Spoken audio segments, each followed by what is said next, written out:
Hello and welcome to this Mobile World Live webinar on cloud transformation and automation in the context of 5G networks. I'm David Pringle, I'm the moderator for today's webinar.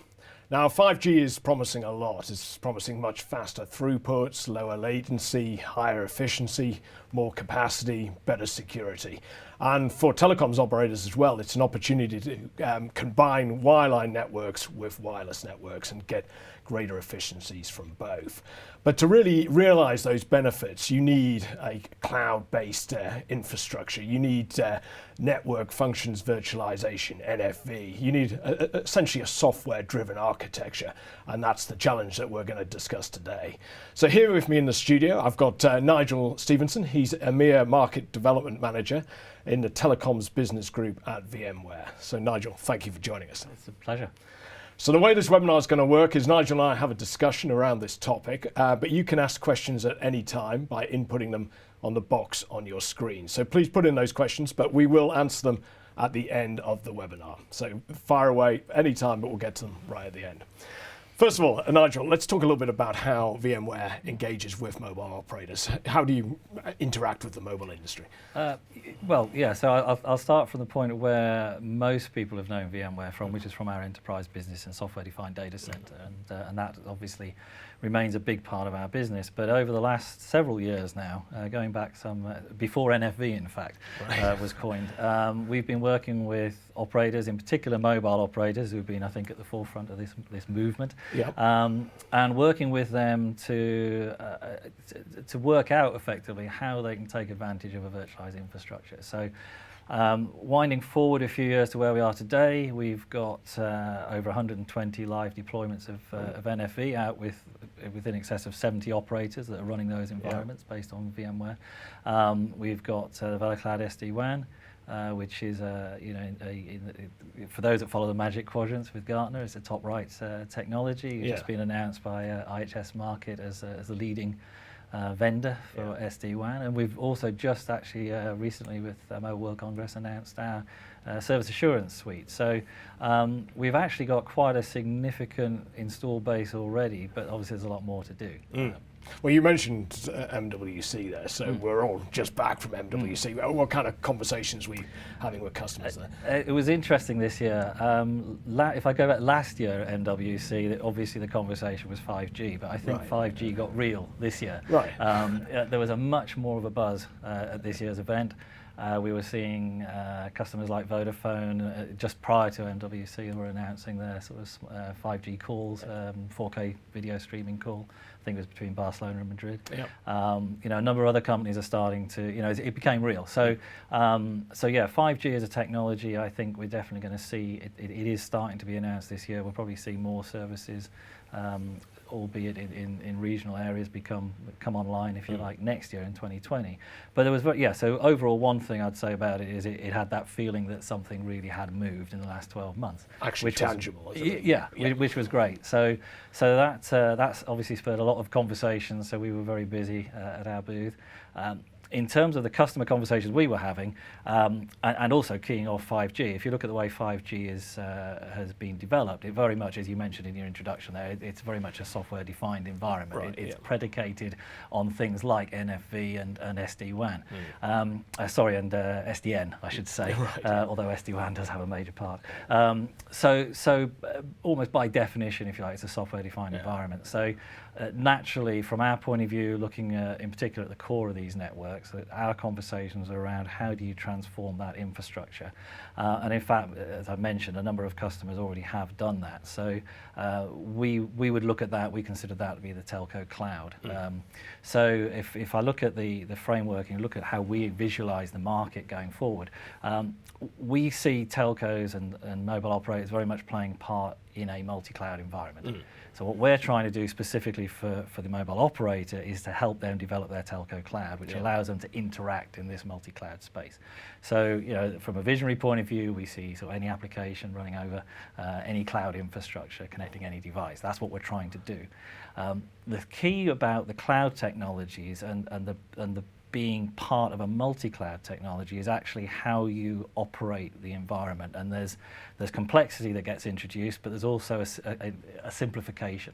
And if we look at the way we would describe this in a more technical sense, going across those cloud architectures, what we're really trying to do is we're trying to introduce a consistent operating model. So it doesn't matter whether you're hosting it in a public-private hybrid kind of environment, whether it's a telco cloud that the operator's running, whether it's purely public or whatever, or even edge. Edge computing was a big topic as well this year's MWC. Wherever you decide is the best place to place your workloads, be they network services, network functions, or IT workloads that the operator's customer is running, there should be consistent operation across the piece. So that really, the telco cloud and the multi-cloud environment it's operating within was very much the conversation. And how much progress have operators actually made with this? I mean, what kind of concrete milestones have they reached? Well, as I say, I mean, we made a few announcements, which is probably the best way of articulating that. So actually not just us, but also our customer partners and our partner partners. So the other sort of stories or the topics that we were discussing at the event, I mentioned Vodafone, I think, already. I mean, we put out an announcement with Vodafone. They're now live in 15 countries. They're actually running over 300 VNFs, virtual network functions. So these are the network applications running on a virtualized infrastructure, delivering a telco service. In an actual commercial In a commercial sense, yeah. So, I mean, the 300 is a huge number and frankly surprises a lot of people, but that is the sort of scale that we're getting to. We announced, or in fact Ericsson announced an alliance, deepening of the alliance partnership we've got with them. Again, that's very much driven by this customer choice multi-cloud best of breed type conversation where customers, the operators want to build an infrastructure, want to build a platform, and then they want to go and get best of breed applications. Obviously Ericsson being one of those best of breed applications, but they don't necessarily want, they want to deliver it as a platform where Ericsson is the service on top of that platform. They may have other preferred vendors for other types of services. So we announced a deepening of the alliance with Ericsson where they're now building, have in fact built a test environment, a lab environment, so they can take some of the accreditation that we already do ourselves with our own accreditation program, where we've got in excess of 100 VNFs already accredited, many of them Ericsson, but also other vendors. Ericsson, as an example, are taking that a stage further, where they can do their own systems testing and multiple permutations and so on. And the whole point being that they can then deliver a better experience with us to the end customer. So with our support, they can then create a better integration before it arrives at the customer. So the customer can consume this platform-based approach and take best-of-breed applications. That was another area that I think shows some distinct progress and how the market is changing. An interesting announcement AT&T made, taking the VMware VeloCloud technology, the SD-WAN. They've announced a service where they're integrating the application assurance, application awareness aspects that SD-WAN can deliver, where they can deliver essentially a quality of service by application. And whereas in the past we might have just treated the connectivity as just that, connectivity, now we can, or AT&T with what they're doing with their 5G services, is they can start linking quality of service not only to what we do in the SD-WAN overlay, but the 5G underlay. So we're now starting to integrate transport level quality of service and the higher level, if you like, IP level quality of service, but do that in a dynamic environment. So a number of things going on. I could go. We also talk about T-Systems. We've done some great stuff there. T-Systems doing some fantastic stuff with VMware on AWS and Workspace ONE, which is our end user computing thing. So there's lots of different facets going on, not just in the core network, but also in the managed enterprise services. I mean, some of the operators you mentioned now, like AT&T, I mean, they're well known for being at the forefront of this area. And they've done a lot of work in it. So what are the kind of characteristics of these front runners? What are they doing that others aren't doing? I think it's interesting, and obviously it takes a while to understand what that picture looks like. But I think if we look back now at where we've seen customer successes, or customers really taking steps forward, I think there are a few things that are common to those organisations. I think one of the first things is that they took the challenge early, in that I mentioned, and you mentioned, 5G is predicated on NFV, SD-WAN, SDN, and virtualized technology in cloud. But that doesn't mean to say you can't take advantage of those technologies earlier. So all of those organizations actually have deployed virtualized infrastructures for 4G services. Yeah. So what that does is it actually gives them a very, puts them in a very good position moving towards 5G. So what we've very much seen, again, this was a topic of conversation at MWC, is that by moving to a virtualized 4G capability, whether that's because a service goes end of life or end of support or something, there's a driver for it. But by moving into that virtualized space and taking that step now, it's developing, first of all, the technology, but also the cultures and the processes and the operational systems around them that is putting those carriers in a very good position to go to 5G. So the transition from 4G to 5G, I think is going to be very different from 1 to 2, 2 to 3, 3 to 4, because a number of these operators have already started to deploy the architectures that allow that transition to happen much more simply. So that's one thing they've been doing. As I say, as a result of that, being able to get to production quickly is another thing. I think one of the key characteristics with these companies is they're very pragmatic. So they look for a business outcome, they look for a way of achieving it. Yes, it has to be open. Yes, it has to have standardized APIs. It has to be, one of the premises of NFV was to avoid vendor lock-in. Yeah. So those things have to stand, but also recognizing what the technology can do today and moving forward and getting into production so you can start to experience not waiting for a perfect world, as it were. Absolutely, yeah. So I think that's also been a key trait. And to contrast that, we've seen other projects which are in many cases still struggling to a degree, if we're honest. And I think one of the reasons for projects not getting to market as quickly as perhaps was expected initially is the difficulty of getting into operations and getting into production. And so I think, looking for the capabilities in the technology that exists today without, as you say, having to build the entire framework. There's an awful lot you can do with the basic fundamental building blocks to get the automation, to get the production quality, and then start to learn from there. And I think having that pragmatic approach has made a big difference. So if you come into this late, if you didn't do the groundwork in the 4G era, and you're not really ready for this, I mean, how do you catch up? What do you do? Well, I think the game isn't over, right? So I think we have to recognise that the window of opportunity is closing, because the reality is there are players out there that are making strides and, first mover advantage and so on and so forth. So that is a real thing. But having said that, then I don't think it's too late. And I mean, as an example, we had one customer went from zero infrastructure to a production voice over LTE, a VoLTE service in less than 4 months. Okay. Now that I would admit that is quite impressive, but it means it's doable, and that was a national operator. So it's not, these things can be done quite quickly, but I think sometimes what you have to do is maybe revisit the approaches you're taking, not necessarily change strategy, but revisit maybe some of the ways that you're deploying the projects.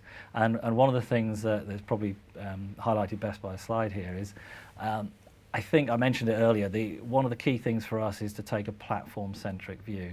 A number of customers or operators have looked at NFV, and I think a number have made a certain amount of progress with virtualization, but they're not necessarily seeing the economic value that was promised. And I think a lot of that comes from how you architect your solution. So we believe very much in what we call a platform-first approach. And by that, what we would say is look at the hardware and the virtualized infrastructure piece of the NFV model, for people familiar with that. Look at that piece as a piece and understand and ask your vendors, for what functionality can that offer me to deploy a virtualized environment and get it into production. Because there's actually, I suspect for a lot of people, there's more functionality there than they might consider. So we see, for example, people looking to sort of higher levels of management and operation and orchestration to do things you can actually fix at the infrastructure. Okay. So I think look at this, look at it and understand what's capable of being done, and then look at it as a platform. And that's more than just a technological thing, it's also a financial thing. So, we speak to procurement departments who, classic example, an IMS has gone end of support.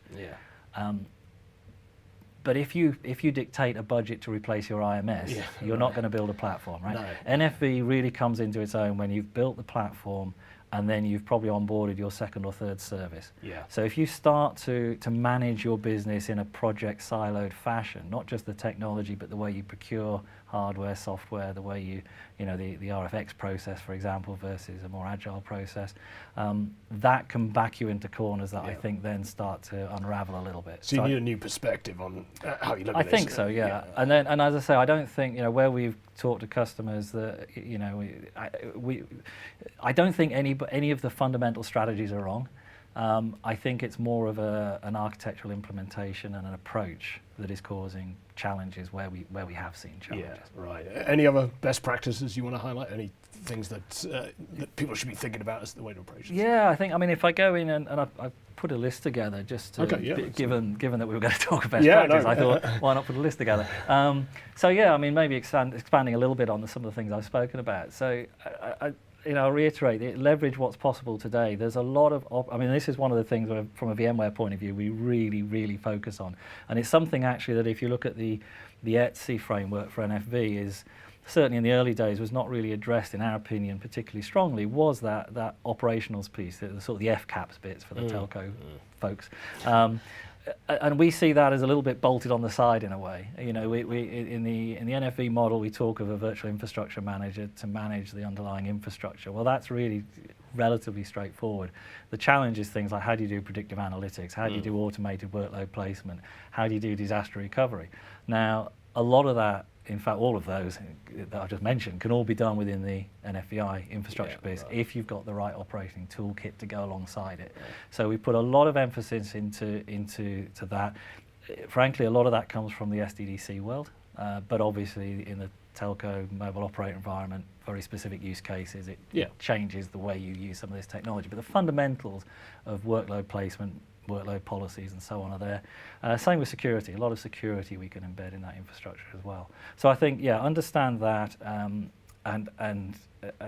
just, again, you know, go back to your vendors and understand exactly how much of this can you do at what level, because that's being more pragmatic than trying to, you know, boil the ocean and implement the entire framework. So we can start there.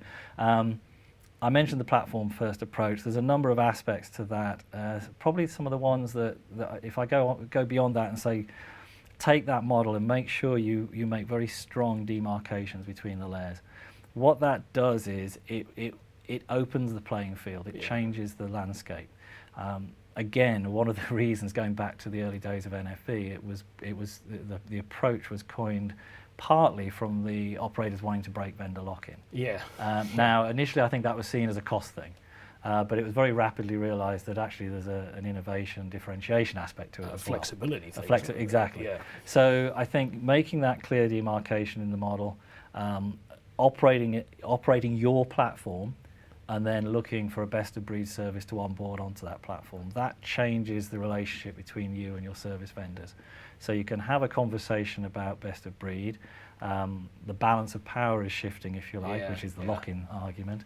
But the other thing, which I think it does and doesn't get spoken about as much, is I think that's going to really drive innovation, because when you think about this from a service vendor perspective, if all you're doing is say, please port your code to run on x86 instead of an appliance, you'll get the same thing but running on x86, right?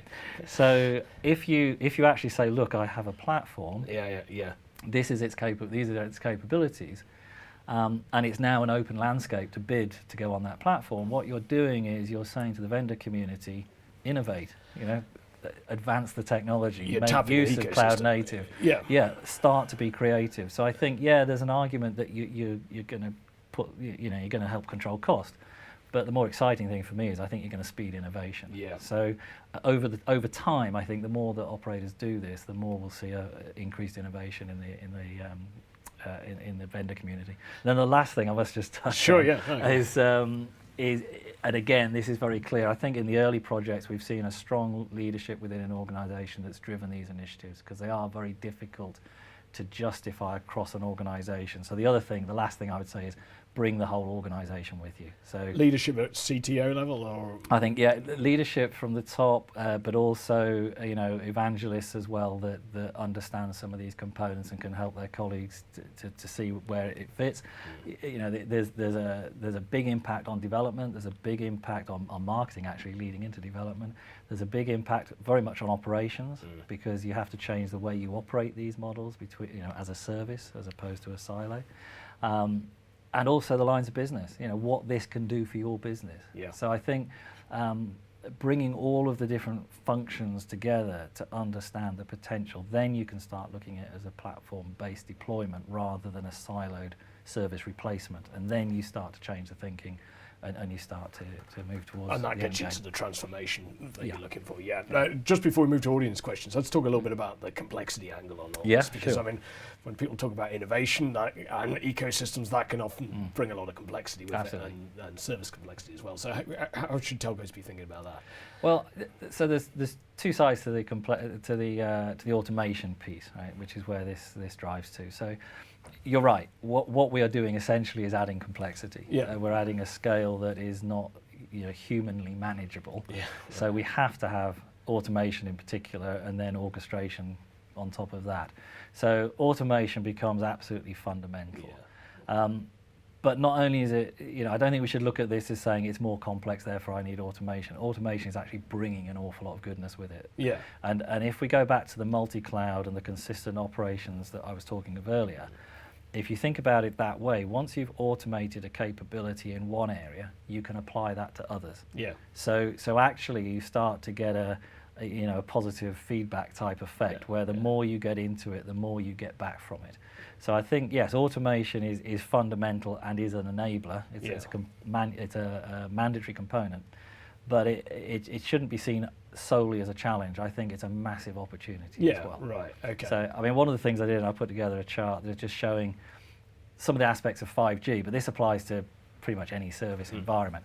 And I'm not going to go through all the different points on it, but if I just pick out a few things, probably the first one that just jumps out at me as I sort of look at the slides here is security. Yeah. There is a massive amount of automated security that we can apply. So if you look at, again, coming back to 5G, if you look at the way 5G is built around effectively software modules, policy module, a user plane module, an access module, whatever it might be, those modules, it's not dissimilar if you think about it to a traditional data center environment where you might have a web plane, an application plane, and a database plane behind it. So putting it into those terms, the user is going to connect to your web server. The web server is going to call on the application, which is going to call on the database. Your user should never go web server database. That doesn't happen, right? Yeah. So if you can understand that, and the same applies for telecoms infrastructures, there are the same sort of rule sets apply. So one of the things you can do with security is you can understand that and build that you can embed that in your virtualized environment. So now if you know what type of application it is, if you know how it functions, what it relates to, you don't have to go around trying to deploy security. Security just exists because within the capability of the platform, you can enforce, you can actually do the enforcement, at least from a traffic management point of view. Yeah. So that would be that is a massive saving in terms of security. Already, by purely on an automated basis, you can embed security right through the system. So that's a major thing. If you look at another aspect, multi-tenancy. So how do you control access? How do you allocate resources based on tenancy and so on? Again, a massive automation piece. So I'm not going to go through all the pieces, but there are aspects that people might think, well, I hadn't actually thought of automation in that sense. But it's much more than simply deploying a workload or deploying a user or a subscriber. It actually goes right through the environment. And if you look back at that multi-cloud environment with a consistent operations, you can be deploying that, whether it's in your own infrastructure on a private piece of the network, whether you've offloaded it to a public cloud, whether it's part of your customer environment. We use SD-WAN nowadays to interconnect to the customer environment or to the edge, so we push things to the edge, automate that, wrap a security policy around, and so on. Yeah. So it becomes, as I say, once you embrace it, it becomes a really positive aspect. Yeah, the automation opportunities are almost embedded in the complexity. They almost Yes. come together and Yeah. they work off each other. One doesn't work without the other, Yeah. kind of thing. Yes, yeah. So we're going to share the slides with the audience Absolutely, anyway, so yeah, they'll yeah, get a chance yeah, to peruse yeah, some yeah. of these. But let's get to some audience questions here, actually. We've had a few come in already. So first one, Nigel, from the VMware perspective, where are the challenges in the cloudification of the network? So what do you see as the main challenges? So they've got I to would overcome? I would never underestimate the technological challenge, because Yeah. it is a new technology for a lot of the teams that are involved in this, and it's you should not underestimate the challenge of taking that on, especially for people like the operations teams that have not used, outside of IT at least, have not operated in this fashion before. But I think I mentioned earlier, I think time will tell. It'll be the cultural changes and the process changes that it drives, and that you need to make maximum success. Yeah, right. That will ultimately be the make or break in terms of how successful you can be. To a certain degree, and as I say, I wouldn't say it was easy, but to a certain degree, the technology is the technology. Yeah. It's an understandable thing. It's much more difficult to quantify. How do you do a cultural change? This is not, as you said, it's not like going from 1G to 2G or 2G to 3G. This is a more fundamental shift. Yeah, it's a way of doing business. Yeah. It's a way of running an organisation, rather than just acquiring a new piece of technology. Yeah, So I right. think that's the thing that is probably most different over and above. Obviously, it is new technology. It does require new learning, new skill sets. Yeah. But I think that over and above that, that's the more challenging piece, I think. Okay. Now, do enter your questions in that box on the screen. As you can tell, we're taking those now. There's another one here, Nigel. Many CSPs are using traditional coupled architecture, and they want to save that investment. They don't Sure. want to throw that out the window, I guess. So what would be the optimum strategy by which they can embrace 5G and save their investment? So bring that with them, I guess. Yeah, so I mean, absolutely. So I mean, you want to sweat those assets, right? Quite, yeah. They're quite expensive assets, Right. So they need to be worked. So I think, I mean, this isn't an overnight thing. I think there are certain things that need to be done quite quickly to start, as I say, to build the culture, to build the basic capabilities, to frankly, to be able to enable some of the services that 5G will itself present. So I mean, one of the aspects of 5G and services in general going forward, from a customer value point of view, is they're getting more personalised. That may be an individual, but it's probably an industry sector or whatever. So there is a lot more personalisation of services, whereas in the old world there were more cash cows. You had 3 or 4 basic services, sell to whomever you can, but they're probably optimized for one group. We're moving away from that. Now it has to be about personalized services, and for that you do need to go to a software environment. But there are still large parts of the infrastructure that can and will remain as they are for some time. In terms of managing that change, I think we are seeing, as I mentioned, things like end of support for services as being one driver for moving workloads onto a platform. I think it is a phased thing, and operators need to decide which are the priority services that they move into the virtualized space. As I say, the ones that are more associated with 5G, you have less of a choice, but ones that offer a fundamental or an underpinning service, I think, can stay where they are. So I think it will be phased. We're not I don't think it's realistic to expect those infrastructures to disappear. But I think there are ways of managing that transition. But as you say, we're sort of moving to a mass customization, and you need to be flexible enough. So at some point, you get to the point where you say that has to be software driven. But there's a lot of aspects that can be transitioned over time. Yeah, okay. So another question here. When it comes to 5G cloud transformation, which of these technologies makes sense to the CSP, VM or containers, in brackets microservices? So which would you go for in that context? Again, I don't think it's an either or. I think it's an evolution. Yeah. If we look at what people are achieving today in more of a VM environment, they're perfectly viable services, revenue generating services. We're getting the performance we need, but it is an evolution. So it will go that way. It will go more and more towards microservices. That's part of our strategy. It's part of our roadmaps. And it's work that we're actively involved in at the moment. But I see that as an evolution over an element of time. Again, it's not. This comes back to the pragmatic approach. You can wait for that to happen, or you can make progress. And I think if we look at the people we're working with, Like the Vodafone example, I mean, they describe their infrastructure as 5G ready. Yeah. Or the majority, I think, of their infrastructure is 5G ready, i.e. the piece that's being virtualized. And by that, they mean they have the basic tool set, they're developing the culture, they've developed some of the processes, the operational structures that you need to run those sorts of environments. So that allows them to move forward. I don't think you can afford to wait for perfection before you do that. So it's an evolution. Don't be ideological about this. It's more what's available today. But absolutely, containerization is part of the journey. Yeah. Okay. Some more questions here. First, what's the market share of VMware in the telco NFV industry? I mean, you mentioned a lot of customers earlier on. Yeah. Well, you probably imagine we're not allowed to quote numbers. Right. Yeah. So I can't give you specifics in that sense. But yes, I mean, if you look at the evidence is out there, if you like, as I say, we've got the Vodafone example, we've got the AT&T example. The Ericsson relationship, I think, shows a lot about how customers are reacting to this new opportunity and driving us, the vendors, to put those relationships in place so that their life becomes easier when we land these platforms and separate services on the same site.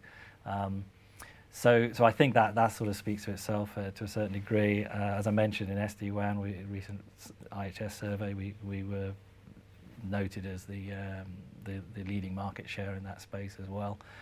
So I think, I can't quote you numbers. We can assume, but I think it's anecdotally, it's clear that we're very pleased at the way that business is evolving, and it's absolutely strategic to VMware that we, hence the team I'm in exists. It is specifically to focus on the operator piece and make sure that we deliver the best we can into that use case. So we can assume it's pretty healthy, I think, by what you're saying. But a sort of related question: what are the required certifications to become an expert in VMware Telco NFV? That's a good one. Yeah, there's we do actually have some certification, so you can get a badge, right? that sort of communicates the fact that you've focused on the sort of the operator technology aspect. So that is something that people can sign up for. But that is supported to a large degree from our existing online and face-to-face training programs. So as I mentioned, at the beginning, we came from an enterprise space. What we've done over the last several years is we've looked at the operator market as a specific use case and said, okay, what do we fundamentally, as the operators themselves did, fundamentally what those guys in IT are doing sounds cool. How do we leverage that in a network sense? So we're on the opposite side of the same coin, right? So we're saying, okay, automation, orchestration, balancing workloads, disaster recovery, statistically sharing infrastructure across different services for capacity reasons. All of that's good stuff, but it's in a very specific use case. So from our point of view, we have been working to drive roadmaps to make this technology increasingly more applicable to the operators, and they're obviously, we're succeeding there, we think, and there's more to do, but we're pleased with the progress. Equally, a lot of being an expert from an individual's point of view is essentially being an expert in those same technologies, and then understanding how do they apply into the service provider market. Use case. I got you. So final one of this set of questions here. Can you give us a list of telco's OEM partners? It says if you're allowed to divulge such details. Yeah, I mean, well, assuming the question is sort of ecosystem partners, I guess that would be the question. I think so. So absolutely. You can go to, we have a program called our TAP program, Technology Alliance Partner Program. Within that, we have a subset which we call VMware Ready for NFV partners. Okay. Yep. And we have, I think, I can't remember exactly, that there's somewhere probably a little bit under 100 partners listed there. I can't remember the exact figure. Yeah. We have from those partners, we have over 100 certified VNFs, virtual network functions. So these would be the EPCs, the IMSs, the DNSs, whatever, the security applications and so on. Yeah. So there are well over 100 of those VNFs certified on what for us would be our vCloud NFV platform, which is the NFV infrastructure. And then there's multiple VNFs per partner. So there's slightly less than that number of actual partners. But if you go to our website and look for the TAP program, you should be able to see it's all that. in the public And they're all domain, listed, and there'll be a page for each of the solutions that are supported. Okay. Yeah. That's clear. Excellent. Another one here. Given the projected rapid growth in OTT video traffic, do you see Edge as complementary or ultimately replacing public clouds? So the role of Edge. I think a lot of it happens at the edge anyway. Right. Maybe we need to rethink what we think of as the edge. But a lot of content distribution network, for example, is all edge. Yeah, I mean they've been around for a while. In Yeah, reality. So I think the answer to in that question would be it would be complementary. I think what we have is more choice. So this is the beauty of having this multi-cloud environment. We did a really cool demonstration, a live demonstration that was actually running off some of our labs, internal VMware labs, over at MWC on network slicing. So there we were showing a video service, so it was an on-demand video service, and what we could do is we could show the difference of different ways of running that service. Okay. So we actually integrated with a third party on part of it to show the open piece. So we had a kind of a third party element of distribution on the SDN side, and we had some more data center centric pieces that we were managing more directly ourselves, and we joined the two together. And what we could show is the difference between things like running the application in the center of the network and then just pushing it out best efforts versus adding some degree of quality of service over the connectivity versus actually taking that application, pushing it to the edge and running it from the edge, therefore much closer to the customer and picking up the QoS just over the last section. And so you could see very visually the impact that had on the service. So we're already, so I don't think edge and public compete. I think it's a question of what's the best thing for the application and the use case. Yeah, so it's a question of having more options. It's more options, and this comes back to the personalized services and so on. It's being able to understand for any given case not just performance, but what security does it require? Is the subscriber allowed to do it? So there's a lot of different aspects, but the point is that through an automation approach and through a multi-cloud approach, we can take advantage of all those options that are in front of us. And that, what we believe is that then allows the operators to deliver a far higher value to their customers, be they consumer or enterprise.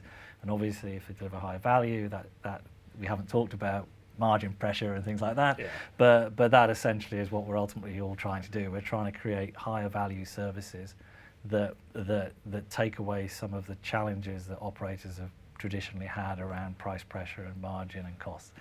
I think our audience is probably acutely aware of those challenges, but it's good to hear some potential solutions. Nigel, that's all we've got time for, so thank you very much for joining us today. You're very welcome. Thank you. And thank you to you, the audience, for joining us, and thank you for all your questions. I realise we haven't answered all of those questions, so we will endeavour to do that by email, so look out for those email responses. You'll also be able to watch a replay of this webinar through the Mobile World Live website, so you can come back and get a replay, and I think the slides will also be available if you're interested in seeing those. So thank you once again for joining us. Thank you. Very good. Interesting.